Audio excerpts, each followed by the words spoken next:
छात्र छात्राओं, आज हम कक्षा 10वीं के सामाजिक विज्ञान विषय में अध्याय 6 प्राकृतिक आपदा एवं आपदा प्रबंधन, जिसमें हम आपको महामारी आपदा के बारे में अध्ययन करवाएंगे और आने वाले वीडियो में आपको इस अध्याय के क्वेश्चन आंसरों के बारे में अध्ययन करवाएंगे।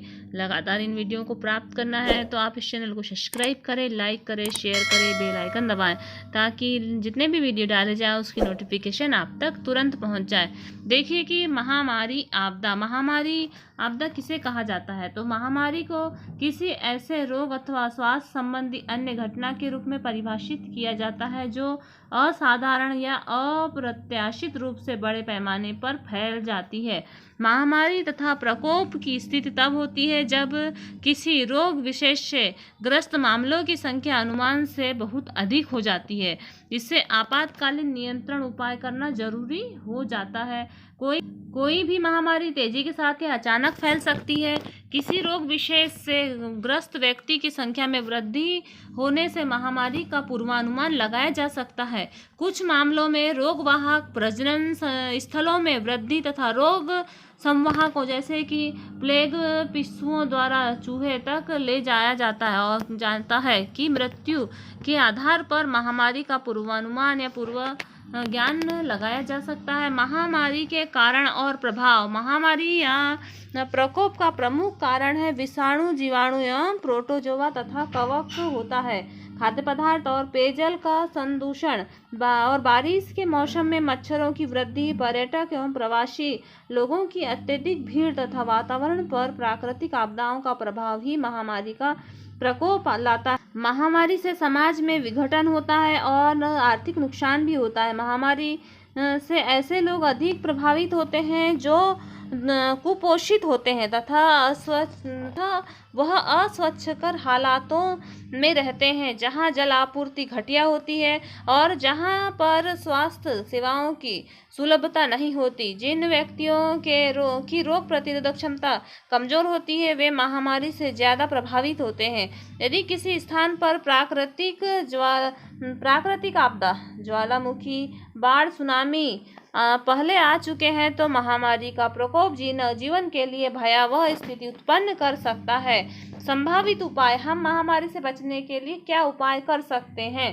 तो महामारी के विन्यास को रोकने हेतु स्वास्थ्य सेवाओं का एक राज्य स्तर से लेकर ग्राम स्तर तक विस्तारित किया जाना आवश्यक है।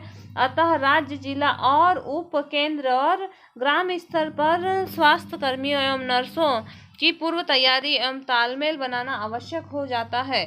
जिन महामारियों के घटने की संभावना किसी क्षेत्र में है तो जवाबी कार्रवाई के रूप में उसकी आकस्मिक कार्य योजना तैयार की जानी चाहिए तथा नियमित एवं निगरानी प्रणाली को बढ़ावा दिया जाना चाहिए और उपलब्ध दवाओं, टीकों, प्रयोगशाला इकाइयों और डॉक्टरों और सहयोगी स्टाफ की संख्या दर्शाने वाली सूची तैयार की जानी चाहिए, जिससे आवश्यकता पड़ने पर उसका उपयोग संभव हो सके। महामारी और उनके सुरक्षा उपायों पर आधारित प्रशिक्षण सभी स्तर पर कार्यरत अधिकारी और कर्मचारियों को दिया जाना चाहिए। इससे क्षमता निर्माण के साथ बेहतर ढंग से आपात स्थिति में कार्य किए जा सकें। इस प्रकार से महामारी से बचाव किया जा सकता है। टीकाकरण के जरिए व्यक्तिगत बचाव तथा दुष्प्रभावों को सीमित किया जा सकता है। संक्रमण वाहकों के सामान्य स्रोतों से भी निपटना आवश्यक है। स्वच्छता की स्थिति में सुधार लाना, रोग वाहक के प्रजनन स्थलों का पता लगाना, धुआं देने का अभियान, कीटनाशकों का छिड़काव और अवशिष्टों का निष्पादन के तरीके में सुधार और जल स्रोतों को संक्रमण से मुक्त करना संभावित उपाय है। तो महामारी से बचने के ये संभावित उपाय अत्यधिक मात्रा में एक तो कीटनाशकों का भी छिड़काव किया जाए या धुआं देने का अभियान प्रारंभ किया जाए या रोगाणुनाशक जो भी तरीके हैं या कृत्रिम और प्राकृतिक उनका उपयोग किया जाए। आपदा प्रबंधन और आपदा प्रबंधन के सोपान। आपदा प्रायः अनपेक्षित घटना है। यह ऐसी ताकतों द्वारा घटित होती है जो मानव के नियंत्रण में नहीं है। यह थोड़े समय में और बिना चेतावनी के घटित होती है। जिसकी वजह से मानव जीवन के क्रियाकलाप अवरुद्ध हो जाते हैं और बड़े पैमाने पर जान माल का नुकसान होता है। इससे निपटने के लिए हमें सामान्यतः दी जाने वाली वैधानिक आपातकालीन सेवाओं की अपेक्षा अधिक प्रयत्न करने में समय तक भौगोलिक साहित्य आपदाओं को प्राकृतिक बलों का परिणाम मानता रहा है। मानव को उनका अबोध और असहाय शिकार होना पड़ता है, परंतु प्राकृतिक बल की आपदाओं का एकमात्र कारक नहीं है। आपदाओं की उत्पत्ति का संबंध मानवीय क्रियाओं से भी है। कुछ मानवीय गतिविधियां तो सीधे रूप से इन आपदाओं के लिए उत्तरदायी है, जैसे भोपाल गैस त्रासदी, चेरनोबिल नाभिकीय आपदा और युद्ध और सीएफसी और गैसें वायुमंडल में छोड़ना, ग्रीन हाउस गैसें, ध्वनि, वायु, जल, मिट्टी संबंधी पर्यावरणीय प्रदूषण। कुछ मानवीय गतिविधियां परोक्ष रूप से आपदाओं को बढ़ावा देती है, जैसे वनों के विनाश से भूस्खलन और बाढ़। यह सर्वमान्य सत्य है कि पिछले कुछ वर्षों में मानवीकृत आपदा की संख्या और परिणाम दोनों में ही वृद्धि हुई है।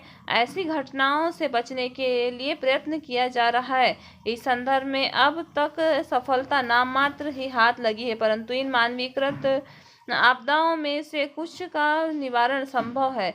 इसके परिणाम स्वरूप प्राकृतिक आपदाओं पर रोक लगाने की संभावना बहुत कम है। इसीलिए सबसे अच्छा तरीका है कि इसके प्रभाव को कम करना और उसका प्रबंधन करना। इस दिशा में विभिन्न स्तरों पर कई प्रकार के ठोस कदम उठाए गए हैं। इसमें भारतीय राष्ट्रीय आपदा प्रबंधन संस्थान की स्थापना 1993 में रियो डी जेनेरो ब्राजील में भू शिखर सम्मेलन और मई 1994 में योकोहामा जापान में आपदा प्रबंधन संगोष्ठी आदि प्रमुख प्रयास हैं। तो ये ब्राजील में जो भू स्तरीय शिखर सम्मेलन हुआ था, कब हुआ था? 1993 में हुआ था। और योकोहामा जापान में आपदा प्रबंधन संगोष्ठी हुई थी 1994 में। आपदा प्रबंधन क्रियाओं की एक ऐसी श्रृंखला है जो आपदा से पहले और उसके बाद ही नहीं बल्कि एक दूसरे के समानांतर भी चलती रहती है। यह व्यवस्था विस्तार और संकुचन मॉडल से भी अधिक है। इस व्यवस्था में यह मानकर चला जाता है कि आपदा संभावित समुदाय के भीतर आपदा की रोकथाम, उसके दुष्परिणाम को कम करने और जवाबी कार्रवाई और सामान्य जीवन स्तर पर लौटने के लिए पर्याप्त उपाय होते हैं। तथापि विभिन्न घटक संकट और समुदाय की सुरक्षा की संभावना के बीच में संभव है और आधार पर विस्तारित तथा संकुचित होते रहते हैं। आपदा प्रबंधन की प्रमुख बातें देखिए कि क्या बातें हैं प्रमुख। तो पहले से तैयारी कर लेना चाहिए, जवाबी कार्रवाई कराना चाहिए, सामान्य जीवन स्तर पर लौटना और पुनर्वास और रोकथाम और दुष्प्रभाव को कम करने के लिए योजना। तो देखिए कि पहले से तैयारी में क्या किया जाए। तो इसके अंतर्गत समुदाय को आपदा के प्रभाव से निपटने के लिए पहले से तैयारी रखना चाहिए। तो सामुदायिक जागरूकता का और शिक्षा दी जाए। समुदाय स्कूल व्यक्ति के लिए आपदा प्रबंधन की योजनाएं तैयार की जाए। मॉक ड्रिल प्रशिक्षण मतलब पहले से ही प्रशिक्षण दिया जाए और सामग्री और मानवीय कौशल संस्थाओं दोनों प्रकार के संसाधनों की सूची, समुचित चेतावनी प्रणाली, समूहों की पहचान। इस प्रकार से पहले से तैयारी में ये सब चीजें आ गई। फिर दूसरा पॉइंट आता है राहत और जवाबी कार्रवाई। तो आपदा से पहले, आपदा के दौरान और आपदा के तुरंत बाद राहत के उपाय किए जाएं और सुनिश्चित हो सके कि आपदा के प्रभाव कम से कम हो। इसके अंतर्गत आवश्यक बातें निम्नलिखित है। आपदा प्रबंधन योजना को कार्य रूप देना, स्थानीय समूहों की सहायता से सामुदायिक रसोई स्थापित करना और चिकित्सा शिविर बनाना, संसाधन जुटाना, ताज़ा स्थिति के अनुसार चेतावनी देना, समुचित आश्रय और टॉयलेट की व्यवस्था करना, रहने के लिए अस्थायी व्यवस्था करना, प्रभावितों को ढूंढने तथा उनका उपाय करने के लिए दल भेजना, खोज और बचाव दलों की तैनाती, सामान्य जीवन स्तर पर लौटना और पुनर्वास, ऐसे उपाय जो कि भौतिक आधारभूत सुविधाओं के पुनर्निर्माण तथा आर्थिक और भावनात्मक कल्याण की प्राप्ति में सहायक हों। समुदाय को स्वास्थ्य और सुरक्षा उपायों की जानकारी देना, जिनके परिजन पिछड़ गए हैं उन्हें दिलासा देने के लिए कार्यक्रम। अनिवार्य सेवाएं जैसे कि सड़कों, संचार संबंधों की पुनः शुरुआत।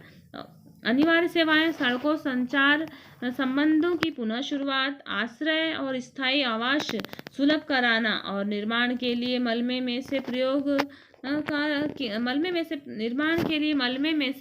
के लायक बनाना, मतलब कि जो भी कोई आर्थिक सहायता उपलब्ध कराना, रोजगार के अवसर ढूंढना, नए भवनों का पुनः निर्माण करवाना।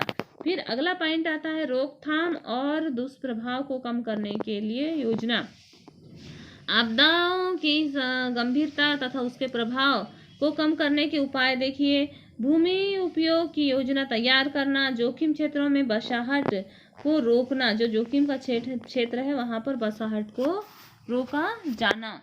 इस प्रकार से आपदा प्रभावित क्षेत्रों से बचाया जा सकता है। और आपदा रोधी भवन का निर्माण भी किया जाना। आपदा रोधी जो आपदा रोधी भवन है, ऐसे भवन बनाए जाए जो आपदा रोधी हैं। और आपदा घटने से भी पहले जोखिम को कम करने के तरीके तलाशना और सामुदायिक जागरूकता और शिक्षा प्रदान करना। इस प्रकार से आपदा के पूर्व की तैयारियां हैं और आपदा आने से पूर्व ये सब सारी तैयारियां की जा सकती है। इस प्रकार हमने इस अध्याय का अध्ययन किया और नेक्स्ट वीडियो में इसके सारे क्वेश्चन आंसरों का अध्ययन करेंगे।